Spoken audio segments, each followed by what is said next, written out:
how positive are you na, or confident are you na ma-acquit kayo, ma'am, dun sa impeachment trial sa Senate po? Wala akong expectations of acquittal or a verdict guilty. Basta sa akin lang ay tinanggap ko na kung ano yung magiging verdict. Whether guilty man yon or acquittal, I'm already at peace. At hindi ko alam kung paano boboto ang mga senators. If at all there will be a trial, I think it is wrong to start counting votes now because they haven't seen evidence yet. They haven't seen what the prosecutors have. They haven't seen what our defense is.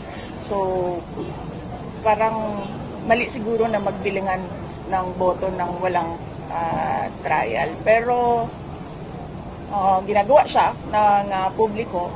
So, basta sa akin, tanggap ko kung anong mangyayari, anong magiging ending noong impeachment. Pero yung preparation po ng mga lawyers natin, kamusta po? Lawyers, okay naman sila. In full throttle na yung kanilang preparations for the impeachment, and of course they would not want a trial as lawyers. Alam naman natin ang galawan ng mga abogado, no? Marami silang mga paraan sa batas as a legal recourse for their clients. But sinabihan ko na rin talaga sila, really, I truly want a trial because I want a bloodbath talaga. Ma'am, we have Kyodo News, a Japan media base. Ken Sasaki, go ahead. Japanese na to the previous survey, Marcos Trump could not secure the predicted age around 80. Why do you think that Marcos Trump has lost his seat in the Senate? And also, did you talk with your father about the results of this election? Yes. We talked yesterday. We talked for a long time, about 41 minutes.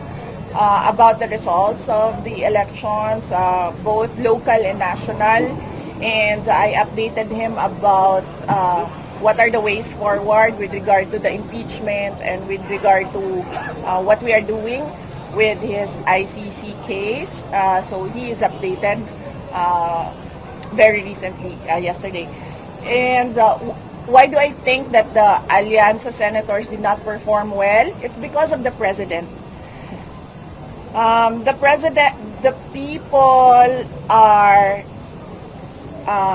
people find him wanting of his promises, and the people expect more from the president, particularly with regard to his work for our country. So they should not blame anyone else, anything that has happened. It's just the president.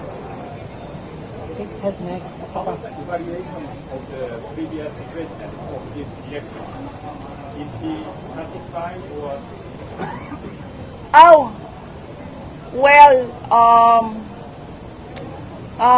When I updated him and started giving the updates on who is for him and who is likely not for President Duterte, I didn't have any reaction with the national results. But on the local results, he said tagam. In English, it's deserve it. Don't really deserve. I said tagam. Tagam sila. So, yes, we'll just find the translation. For local and here? Yes, for local. When I gave him updates for local. Before we continue, Oh, yes, I know. Naanadiritan ako ang foundation ko. Ibalhin na siya tanan. Question po, VP, any updates on how PRD will take the vote from the case? Yes, the lawyers, his lawyers are working on how he will swear for his oath. They are working on it, and I don't think they have an answer right now. But I am sure they will give an update in the coming days, right before June 30, noon of June 30. And also, follow up din sa yung supplemental affidavit na that your camp will be filing on the denying the criminal offenses, grave threats, and inciting to sedition. Yes. Yesterday there was a hearing in DOJ with regard to the NBI complaint on inciting to sedition and grave threats. And the lawyers manifested that they will submit a supplemental some sort of a supplemental petition or motion in the NBI. I cannot talk about what that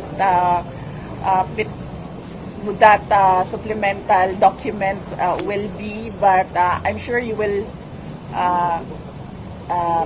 know about it once it is filed in the NBI.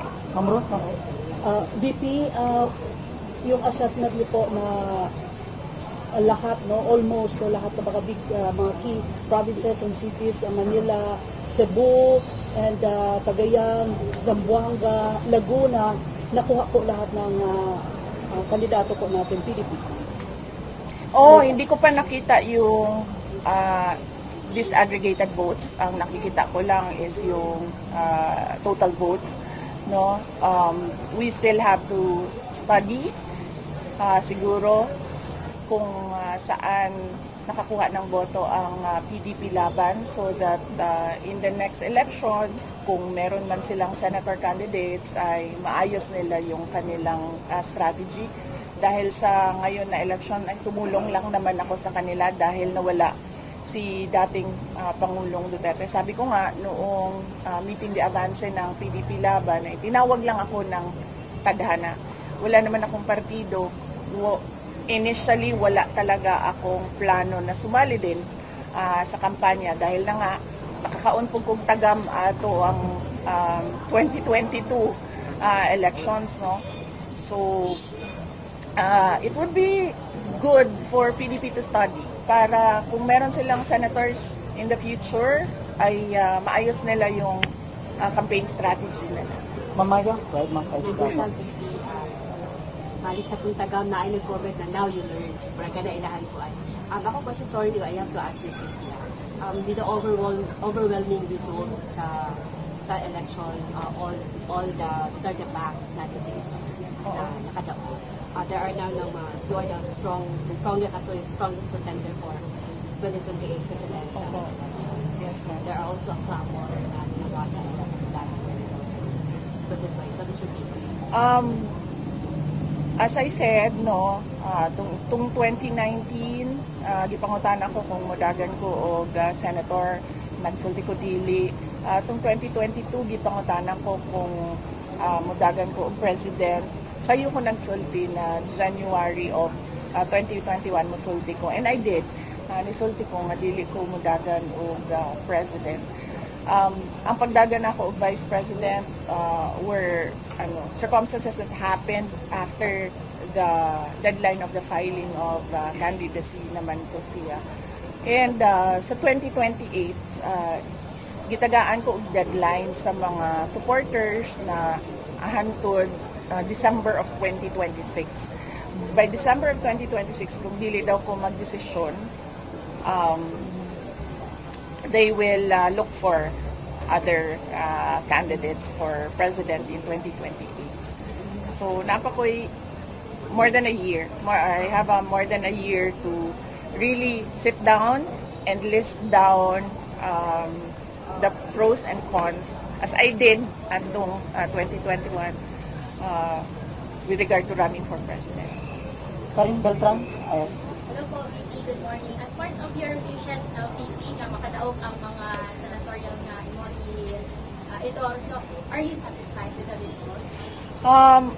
Sa ako ang statement, it was not what we expected. We expected more candidates from PDP to win.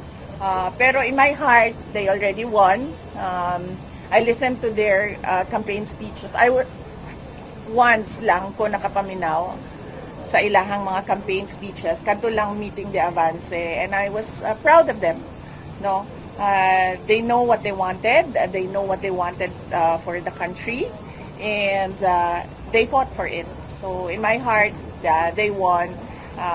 And hopefully, kung naaman sila, kung meron man silang nakita na hindi tama yung resulta ng elections nitong nakaraang May 12, ay maresolba siya sa loob ng COMELEC at kung saan man na pwede na legal na proseso. How do you assess the results in the Davao region? Is it true that the Duterte's daw is losing its other grip sa Davao region? Hindi ko nakita ang results sa ibang areas sa Davao region. Nakita ko ang results dito sa Davao City. And 12 of, kasi si Senator Honasan was ranked number 12, no? Sa Davao City, and endorsed siya by President Duterte. So yung buong 12 na yun ay galing sa slate, including guest candidates ng PDP. Pero sa local, yung mga governors, hindi ko nakita, ma'am, because hindi naman kami nag-participate sa ibang elections sa local. Wala kaming, wait, I have to check. Wala namang HNP candidate sa ibang lugar, diba? Dito lang sa loob. Oh, yes. Walang HNP candidate sa labas ng Davao City. Meron lang kaming HNP candidate dito sa loob ng Davao City. So, hindi kami nag-participate sa local elections sa region. bakit ba? Because nag-focus kami dito sa Davao City. So, all our strength and resources and lahat na, cooperation and lahat na, nilagay namin sa Davao City. We started planning for that election January of 2024. January 2024 pa lang, nandito pa si PRD. Wala pa yung dalawang candidates, si Omar at si Rigo. Wala pa sila because at that time, January 2024, wala sila sa listahan ng mga kandidato. Ang nandoon lang, January 2024, si PRD, si Mayor Baste, si Congressman Pulong at ako. Kaming apat plus yung team na hindi ko na lang pangalanan kung sino sila, pero nagpapasalamat ako sa kanila, and we still continue to work with them. Yung team, we decided to focus on Davao City. Dumating lang naman na naging candidate si Omar Duterte kasi ayaw na makipag-usap ni Congressman Vincent Garcia. Sinasabihan namin siya na siya lang ang tumakbong congressman. At at the time, ayaw na niya makipag-usap sa akin. And until now, I reached out to him, ayaw pa rin niya makipag-usap sa akin. Hindi niya sinasagot yung messages namin. Kaya naging candidate si Omar. Pero at the time, January 2024, si Omar and si Rigo, wala pa sila sa listahan ng candidates. Pinag-usapan ngayon yung speakership at saka Senate presidency. Mayroon bang lumulutan na pangalan na lumapit sa iyo para hingin yung blessing niyo? At mayroon bang sariling candidate for speaker and Senate presidency, VP Sara? Wala. Wala akong candidate for speaker or for Senate president. Wala ding lumapit sa akin for speaker or for Senate president. Sinabihan ko si Congressman Pulong. Sabi ko sa kanya, baka gusto mo lumaban ng speaker. Hindi man siya sumagot. Hindi siya sumagot. Iniisip din niya siguro yung chances niya na manalo. Anong chances kaya ni Congressman Pulong? Bakit siya yung napili niyo?